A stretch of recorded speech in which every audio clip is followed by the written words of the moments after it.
Well, everybody, it's your boy Blizzy here with another Blizzy Mobile video. You see this?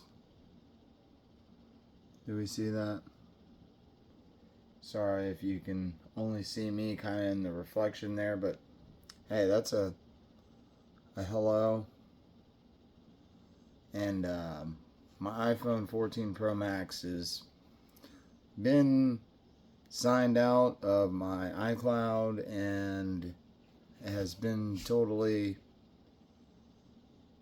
reset. So why did I factory data reset this phone? Well, this one in particular is being sold. In the process of that, I have this phone for a pretty good price. I have it on a listing on eBay. If you're interested, hit me up in the comments. I don't know if I'm going to post that in the description, but probably.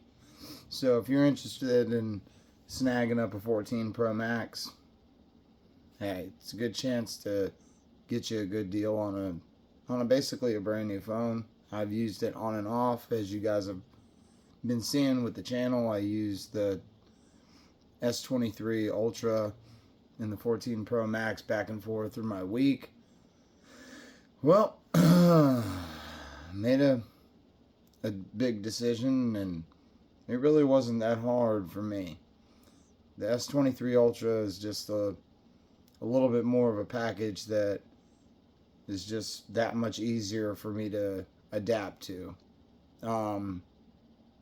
If you've been following the channel, you know I went and snagged a 13 Pro Max and really enjoyed that, and I really enjoyed the battery life and enjoyed the experience, and got back in tune to using iTunes and all the different Apple apps and all of that stuff, which ended up, for me, I used Chrome, and everything was Google Maps and Google Calendar and everything on a iPhone. Just really didn't make sense when I'm using an S23 Ultra, which is ecosystem is just completely adaptive to that.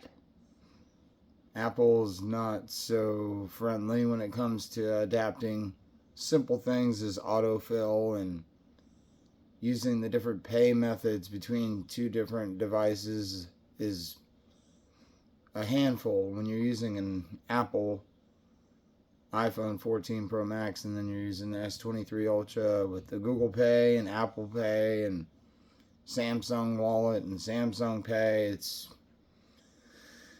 a lot of pay stuff, and I ended up realizing that I really like the Google Wallet and Samsung Pay, and being able to see all my transactions in there is really nice. I like the way that Android has those notifications set up with my bank, and I can really pay deep attention to that, and it's not a big deal.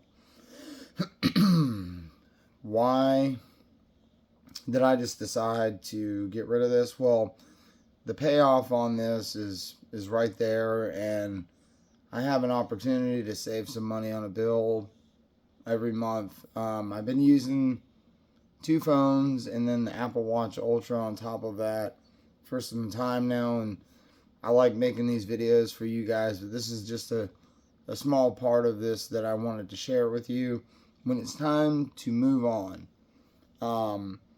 If you sit around too long with these devices, they sit on the shelf and they really become invaluable, and you can't get your money back out of them. It's a investment and a good time to move on a device if you're basically just not using it.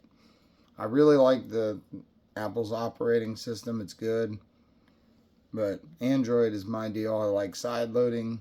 I like third-party apps, heavy customization, lots of connection and Bluetooth settings, and different things that you can do, different widgets, in which Apple's getting right on board with that too. But hey, these are just my opinions and my outlook on this situation.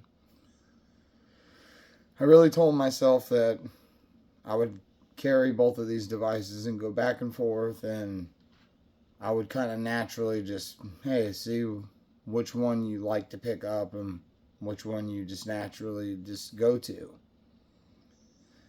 As far as lately, I've been going no case on both of my phones, and I really, really like the experience of the S23 Ultra. So the 14 Pro Max is nice in the hands too. My coworker came to work with the 15 Pro Max, and I felt that in the hands, and basically it was at that moment I decided that I was not an Apple guy. I liked the Apple Watch Ultra. I really wish they would have done something more with the Apple Watch Ultra 2. And I wish they would have done something more with the 15 Pro Max. They didn't. So I'm not. Gonna take the back seat again to Apple. Sit right in the front seat with Android and continue rocking out with Samsung. The best displays that you can get, if you ask me, and I really like the operating system. So, and the camera, it doesn't hurt so bad either, right? But you guys let me know in the comments, how do you feel? These are my opinions, and this phone, we'll just go ahead and do the double sleep to good night and swipe that off. We'll go ahead and put that over there, and that'll be getting ready to get boxed up, and some lucky buyer will use this phone and love it. And hey, sometimes you can move on from a situation and you're not stuck paying on a device for a long time. I try to double and triple up my payments every month so that I can get rid of these, and it's not such a hurt. I'll pay this off, someone else will get it, and it's good to go. I hope you guys enjoyed this video. These are just my opinions. What works for you? Holla at the comments. Peace.